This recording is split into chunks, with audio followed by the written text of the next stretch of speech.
What's amazing about tooth development is how early it starts. This embryo is only 6 weeks old, and yet the epithelium over its mandible is already thickening in preparation for what's about to happen. As it grows thicker, the epithelium creates an island of cells, which is the origin of the new tooth. This is the dental lamina, and its remarkable potential is starting to unfold. As we get closer, we can see other key players in the formation of our dentition. Meckel's cartilage provides support for the developing tissues, and the blood vessels that help shape the embryonic teeth are present. By now, the lamina has grown into a bud.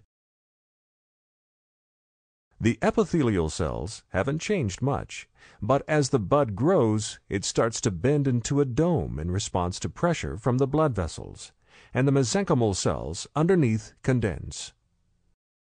At this point, we can already identify the cells that will form the tissues of the mature tooth. The enamel organ is made of cells from the epithelial cap, and it will generate the enamel of the tooth.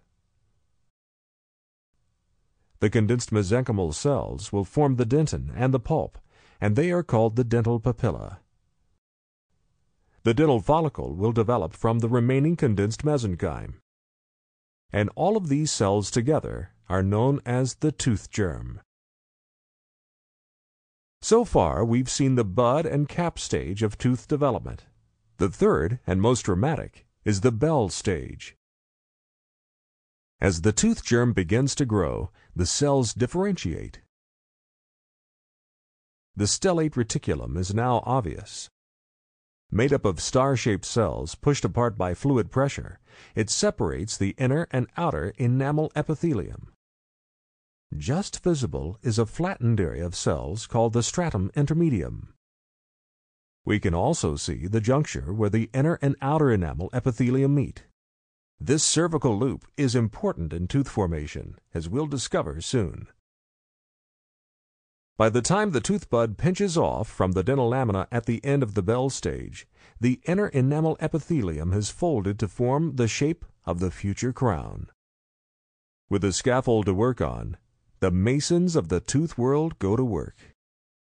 The cells of the inner epithelium have elongated into ameloblasts, and the neighboring cells in the dental papilla respond by changing into odontoblasts.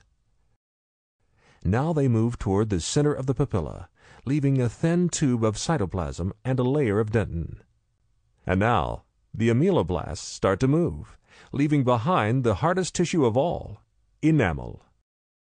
The resulting rock-hard crown of enamel and dentin is a miraculous feat of cellular engineering, but the engineers haven't finished yet. An extension of the cervical loop forms as a collar called Hertwig's epithelial root sheath that causes other odontoblasts to start forming the dentin of the root.